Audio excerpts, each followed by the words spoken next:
যে কোনো ধরনের খাবার, তাজা মাংস কিংবা রান্না করা খাবার অনেক দিন ধরে সংরক্ষণের জন্য আমরা ব্যবহার করে থাকি ফ্রিজ কিংবা ডিপ ফ্রিজ। আমার সামনে রাখা আছে একটি ডিপ ফ্রিজ। এখন আমি আপনাদের দেখাবো কিভাবে এই ডিপ ফ্রিজ ব্যবহার করতে হয় এবং তা পরিষ্কার করে রাখতে হয়। ফ্রিজ পরিষ্কার করার আগে ফ্রিজ থেকে সমস্ত জিনিসপত্র বের করে নিতে হবে। এই ডিপ ফ্রিজটির ভেতরে আপনারা আপনাদের প্রয়োজনীয় খাবার যে আপনি সংরক্ষণ করতে চাচ্ছেন তা রাখতে পারেন। তবে অবশ্যই মনে রাখতে হবে ডিপ ফ্রিজ কোনোভাবেই খোলা রাখা যাবে না, কারণ যদি ভেতরে বাতাস ঢুকে যায় তাহলে খাবার সংরক্ষণ করা যাবে না। এখন আমি আপনাদের দেখাবো কিভাবে ডিপ ফ্রিজ পরিষ্কার করতে হয়, যে কাজটি মাসে অন্তত একবার আপনাকে করতেই হবে।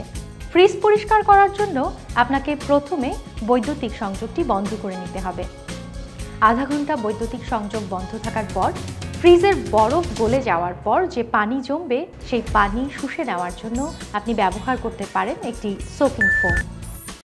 ডিপ ফ্রিজটি পরিষ্কার করার জন্য আমার আরও প্রয়োজন একটি শুকনো কাপড়। এই পরিচ্ছন্নতার কাজে আপনার আরও প্রয়োজন হবে ডিটারজেন্ট মেশানো পানি। এবার আমি এই সোকিং ফোম দিয়ে বরফ গলা পানিগুলো শুষে বের করে নিয়ে আসছি।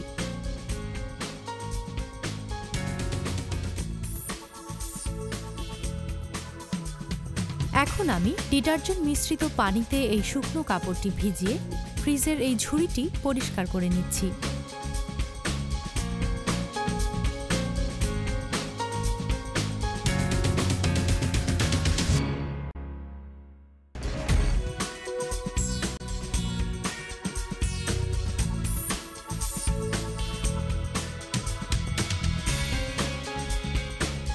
এরপর আমি ফ্রিজের ভেতরের অংশ পরিষ্কার করে নিচ্ছি।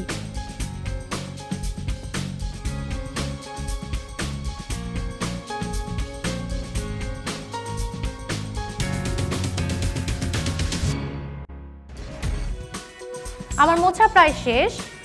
আপনারা দেখছিলেন আমি একটি কাপড়কে ডিটারজেন্টে ভিজিয়ে নিয়ে আলতো হাতে পরিষ্কার করে নিলাম আমার এই ডিপ ফ্রিজ,